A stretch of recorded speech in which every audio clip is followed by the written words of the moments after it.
Hello, YouTube. This weekend, we're going to talk about how there is one simple pattern which we can note here on the monthly chart, which shows us that maybe we are setting up a bear trap because we have not been able to put in back-to-back green months since 2021. And specifically, we've not been able to do that going all the way back to roughly the spring of last year, where we get 3 red months, we bounce off the 50 monthly moving average, and then we got 1, 2, 3, 4, 5. But that's really the start of a massive expansion. So if we're going to get a soft landing and if we're truly going to go higher, this one simple pattern is likely going to be our guide.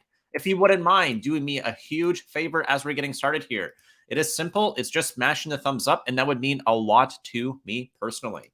All right, so we're going to talk about a lot this weekend, but what I want to try to do is focus on higher timeframes because those are really going to tell us what is happening on low timeframes. So let's try to just understand what is laid out here, and then we'll look at some evidence, which is going to tell us whether or not the third time is the charm. And that's really what I want to focus on here, is that even though I've been a resident bear for the last year and we're still technically in a bear market, we cannot ignore the pattern that is setting up here.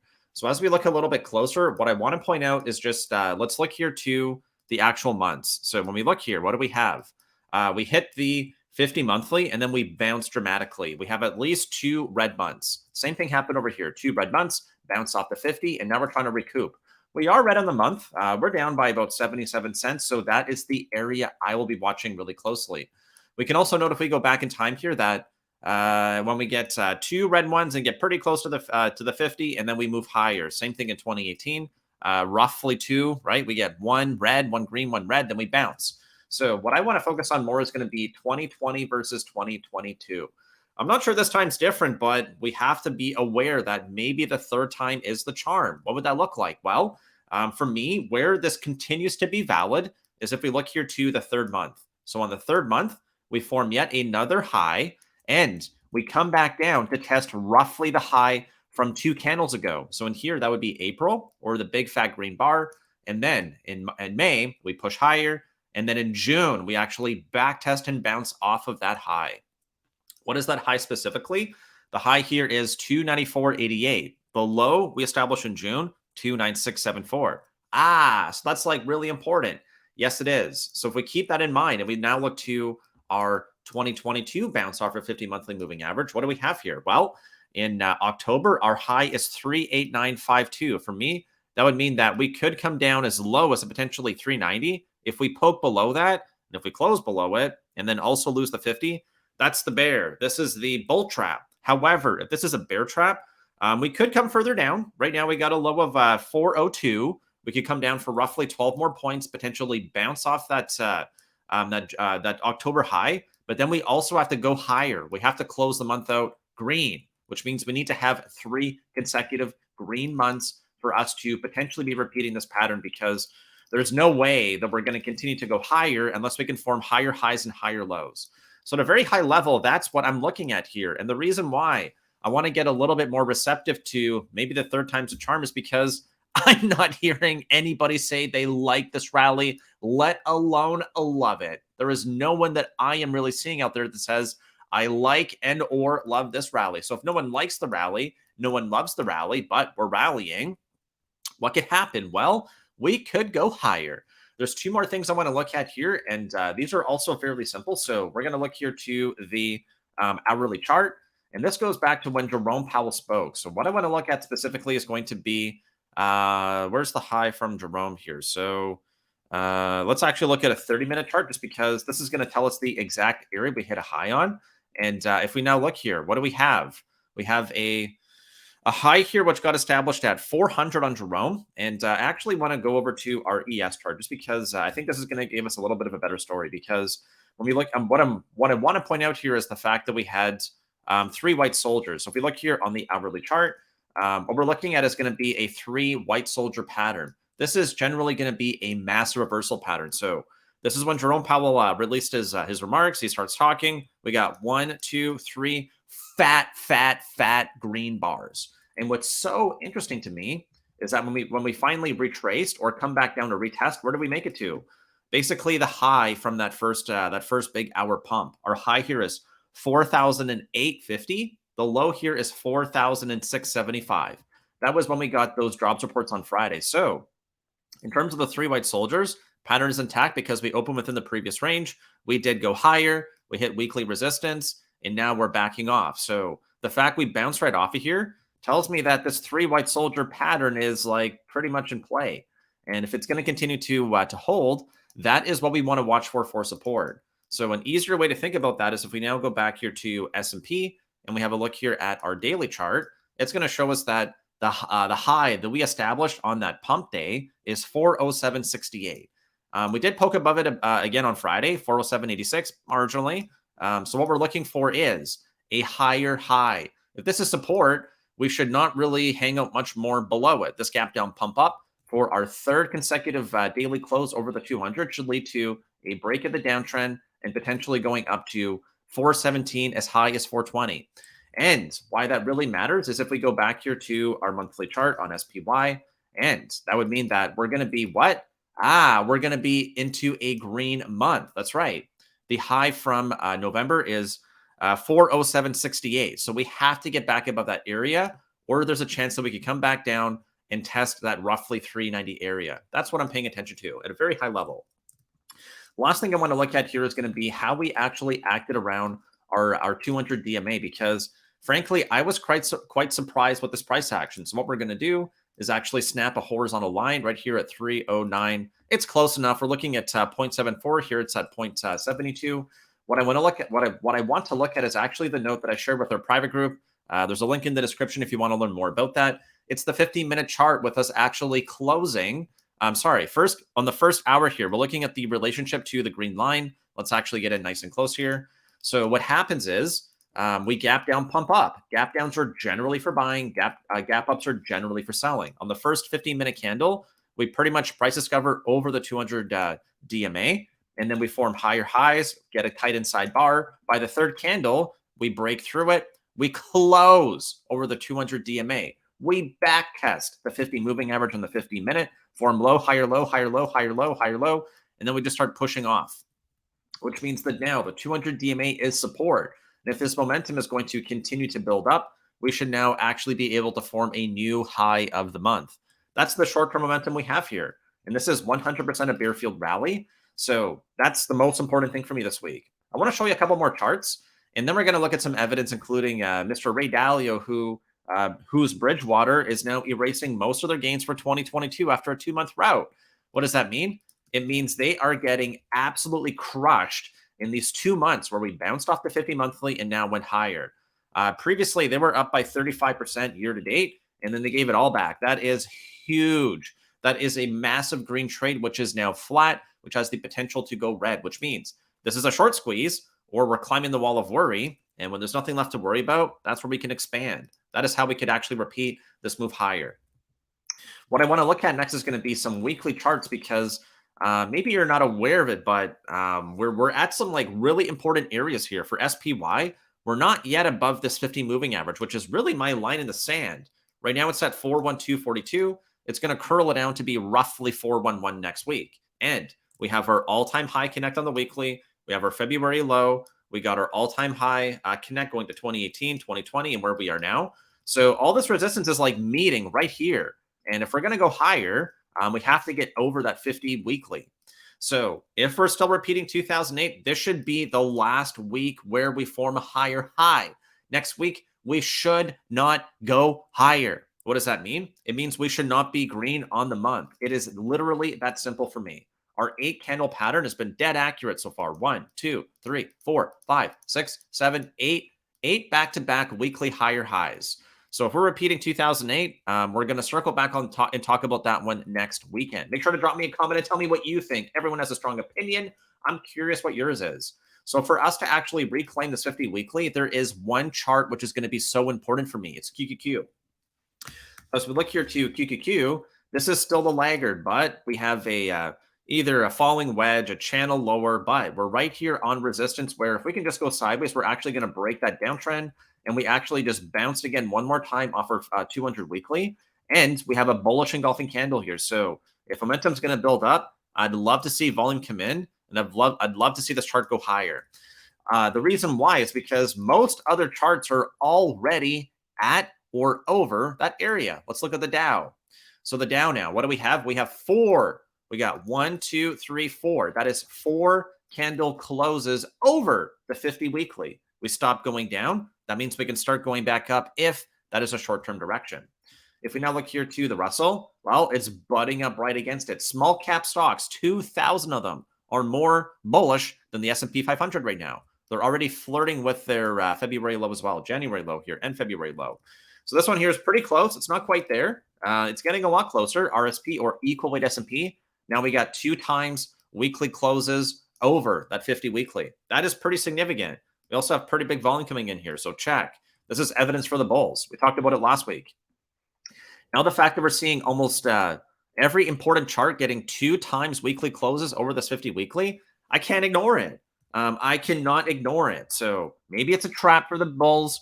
Maybe it's a trap for the bears. But as of right now, there is momentum building to the upside. And as I mentioned before, I don't know. I don't know of anyone. I don't know very many people who are saying, I like this rally or I love this rally. It's more hated than June. It's been more hated than most rallies for quite some time.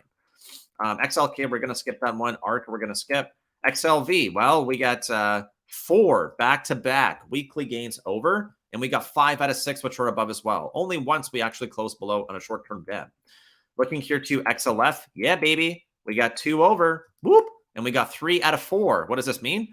It means it's building up momentum to maybe go higher. Looking at XLE, way over, but actually showing us some upper wicks here, which means maybe it's going to come back down and actually retest this 50 weekly, which means that energy companies and energy stocks are coming back down.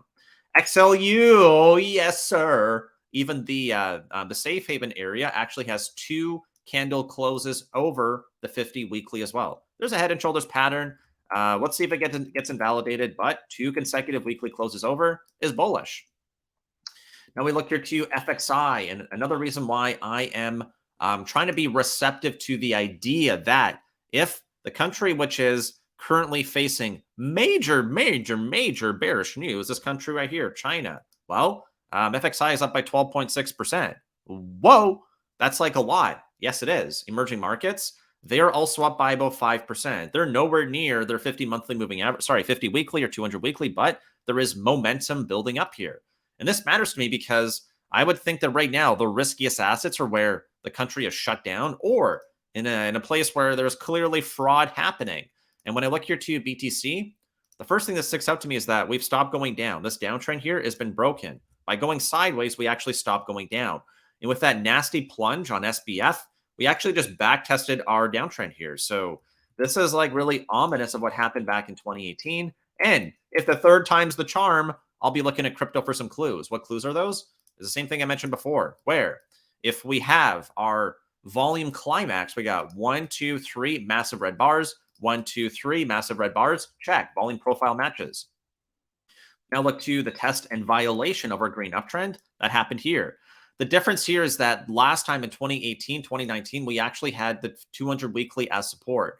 Now it's actually acting as resistance over here at roughly 24,000. So it's close enough. The saying is that history does not repeat itself, but it often rhymes. And off the low here, we've now got 2 consecutive weekly 2 consecutive green closes. Over here, it was a string of them, and then we just went boom towns, baby. So that monthly chart for S&P and the crypto chart here, the fact that FXI is going risk on, hey, maybe the third time is the charm. Maybe the bears are going to fuel the rally higher. That's really the evidence for this week. If we now look at the things which can give us even more momentum, that's going to be DXY. And this is important because going all the way back to the 1980s, this was our head and shoulders pattern where when we invalidated it, that really made stocks go down by us actually breaching here and going higher. So now that we're seeing that the dollar's coming back down to reality, it's now here to almost its 50 weekly as S&P is trying to reclaim its. So what does that mean? It means if the dollar can come now and lose 103.82, which is also a relative high, and fall back below 100, that's probably what we're going to need to drag S&P up. Again, there's an inverse correlation here. So when the dollar is over its 50 weekly, it generally means that S&P is going to be below its 50 weekly, which is exactly what we see here. So if we want to see S&P go up, we're probably going to want to see DXY go down. And with Jerome Powell talking this week, I don't know if he blinked, but I think he winked. I think the market's being a little bit premature in pricing in the pause now because, again, I'll circle back on that a little bit later in the show. Looking at VIX here, VIX is below 20. So if this time's different, well, we should go below 20 and then hold below 20.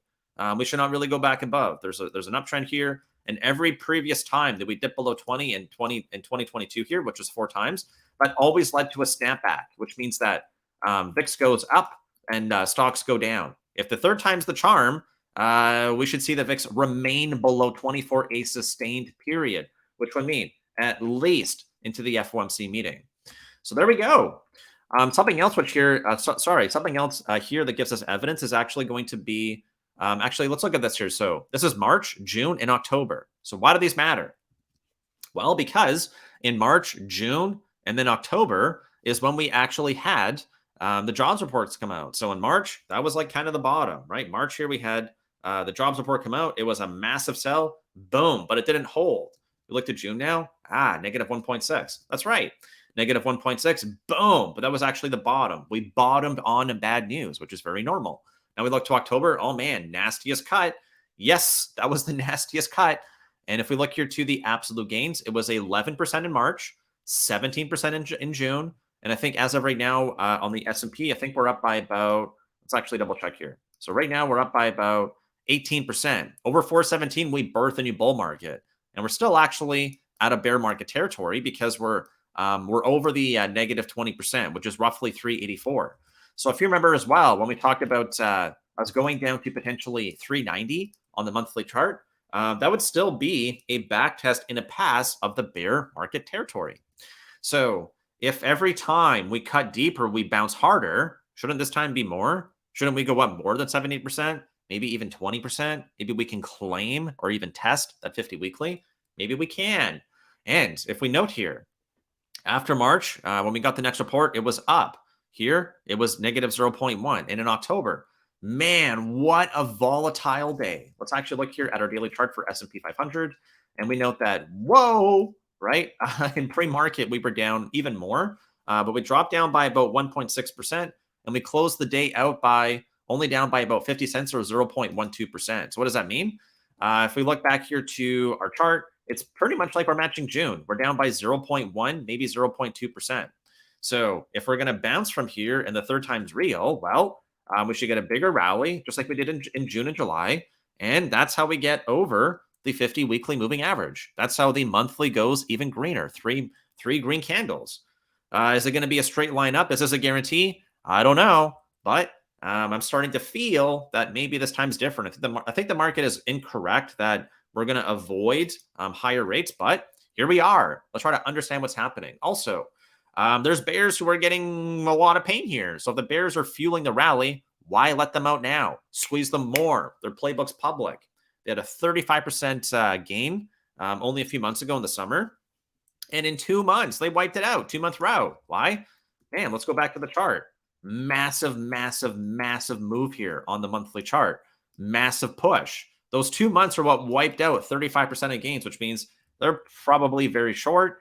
And as we talked about earlier in the week, and I really enjoyed reading the comments where you guys acknowledge this, if you're not willing to accept a small loss, you're going to take a big loss. And it's the same thing here where they did not realize profit or trim, which means that now they're dealt with either letting this green trade go red, which means the market goes higher, or they double down and they try to take the chart down. I don't know what they're going to do, but they got a new head over here. Ray Dalio just recently stepped down, and I think it's Greg Jensen who was the new CEO there, CIO, Chief Investment Officer. If we try to step back and understand what actually happened this week, Jerome Powell spoke, we got PCE, then we got the jobs report. And this all leads us into the most important event for the rest of the year, which is going to be December 14th. So Jerome Powell, again, I think he winked. I'm not sure he blinked. Market priced in that pause instantly. It's a future discount mechanism. So we priced in the pause.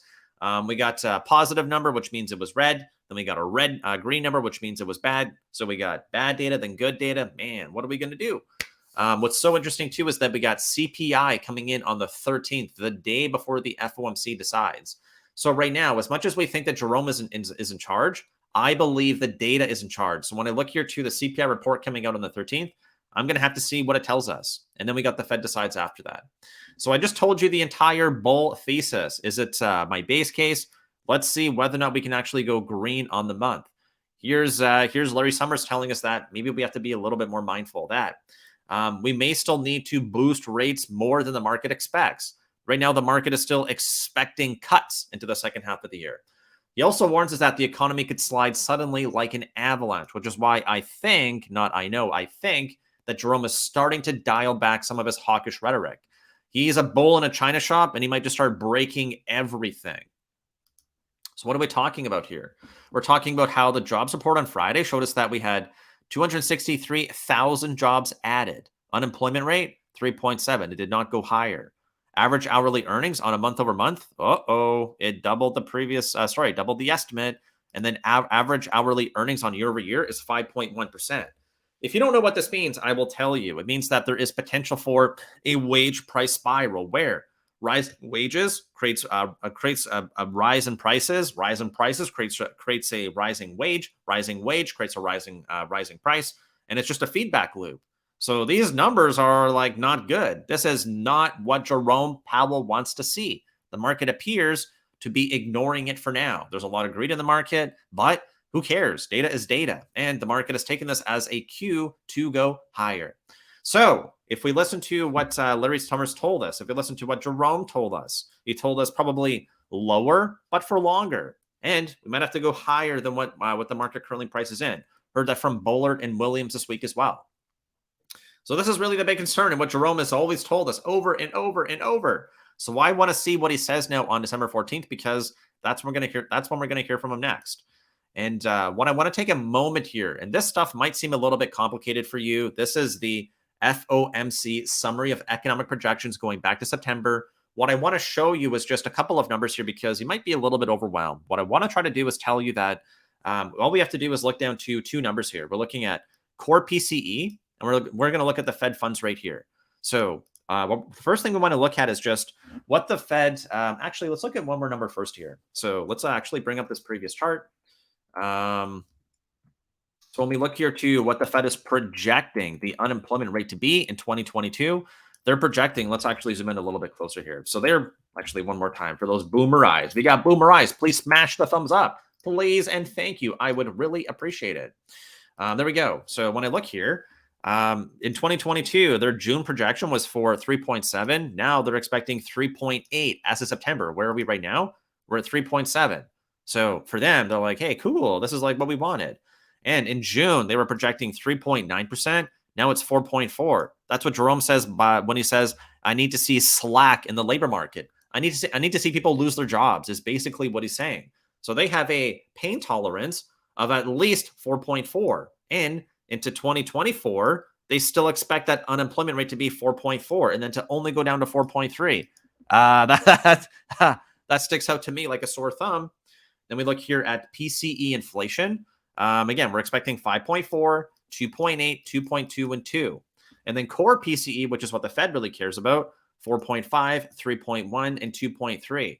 So if this number here gets revised higher to 4s, that's where we're probably going to have to maintain rates to be higher. And I'll tell you the reason why. So if we look here, if we try to remind ourselves that what Jerome keeps talking about is a restrictive rate. So when we look here to core PCE, which means inflation. If inflation is 4.5 in 2022 and the Fed funds rate is 4.4, it means that inflation is here at 4.5. The Fed funds rate is right here at 4.4. It's not restrictive. But when we look to the next year, core PCE is supposed to reduce to 3.1. So what does that mean? It means this top line here into next year is going to come down to about 3.1. And at the same time, the Fed funds rate is going to rise to 4.6. Which means that the Fed's rate is now going to be over here. And that is the restrictive territory where the Fed funds rate, or what the Federal Reserve charges for interest, is above the real rate of interest, at least according to the PCE. As of right now, we're not there. We're here, where inflation is still higher than actual Fed funds. So if these numbers keep getting revised higher, up to 5, which is what the market is currently in a consensus with, that's where, if the core PCE also changes, that's where the fight is getting harder. So I'm really, really, really curious on what they tell us here. But as of right now, like they're already telling us that we need to remain in restrictive territory for not just 2023, but into 2024. But they'll also told us inflation's coming down to 2020 in 2024 to 2.3. So this is like really restrictive. If we look at 4.6 divided by 3.1, that would mean that the effective rate is 48% above core PCE, which means inflation should be coming down, crash landing. If we look out to 2024, it's 3.9 divided by 2.3. It's actually even more restrictive. It's here at 70%, which means the pain would likely be felt not this year, maybe starting next year, but it might plateau or peak into 2024. And they're also maintaining restrictive policy here going into 2025, which is like a long time from now. So if those numbers don't make sense to you, please drop a comment. I would really appreciate if you know or don't know what they mean. I'm trying to keep things simple, but I'm trying to also just preview what we're going to be wanting to pay attention to as we're going into the final stretch here going into the end of the year. Also looking forward to next week. There's a couple of events. I'll be looking here to Monday when we got ISM non-manufacturing PMI. I'll also be watching for what Christine Lagarde has to say, but I don't really care as much, to be honest. I want to see initial jobless claims. That'll be important. Jobs right now are number one priority. And then PPI, Producer Price Index, which is a leading indicator for CPI. So with that said, if you're interested in learning more about how to trade stocks, if you want to trade with me, Justin from YouTube, you can go to our link in our description, which is thealgo.com. I think our sale is now over, but you might be able to snag it before we turn it offline. So if that's something that interests you, fantastic. If not, I would really appreciate if you could smash that thumbs up. I wish you all the best of luck this week, and I look forward to seeing you on Monday when we upload our regular video. Thank you so much.